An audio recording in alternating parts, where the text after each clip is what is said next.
I had a show at MoMA, and I asked, what are the parameters for the project? And they said, you do whatever the hell you want. And I said, whatever you want? And they said, yes. And Josephine and I came up with this idea to make a movie about us falling in love while we were doing it. And after the show, we just kept filming for 5 years. And I mean, we broke up about 9 months after dating, right? All big catastrophe, house fire, but then kept filming. I mean, I have a very different way of telling the story, but I don't know if it's actually appropriate for the cameras. Yeah, but I think I was pretty sure the project was dead, because when we broke up, I was like, great, that thing's over. No one will ever see that footage, which is probably better. And then Zephyr was like, okay, we're just gonna shoot one more thing, and then the movie's gonna be done. And I was like, I never want to see you again. I'm not shooting anything, and you don't understand story structure. Like, the movie's not gonna be done. We didn't shoot a full movie.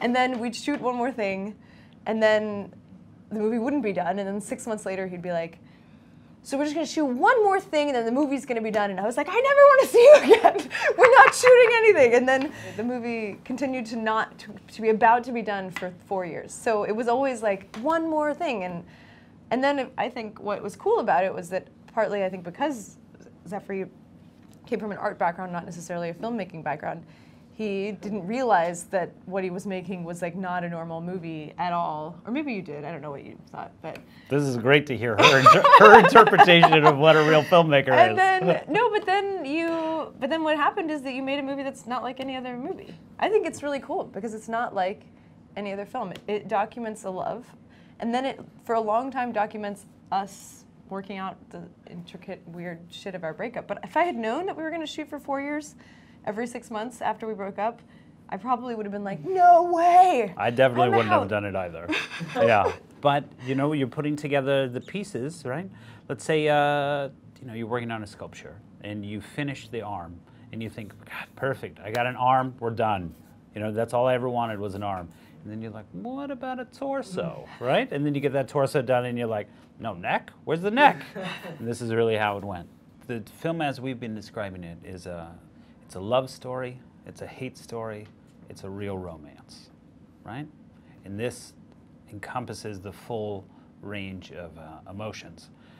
We like movies a lot, but oftentimes we've felt that you know, the camera would cut away so much. In real romance, right, you fall in love and you're in bed for the first few months. There's no getting out of bed. You know, maybe you go do a little work and then you guys are like glue, you know, magnets in bed. And so we wanted to capture some of this magic, and naturally you just end up shooting a lot in the bedroom. Anyway, I think the camera does always change things, and but I think both of us, or I mean, I can speak for myself. I've been around cameras a lot in my life, and also working in documentary for a long time, where your whole job is to make the person on the other side of the camera, because I'm usually behind the camera, feel like there's no camera. So I think I got used to pretending like there's no camera. And that helped with these kind of like more intimate setups. So, but also, I do think anytime you point a camera at something, it changes it.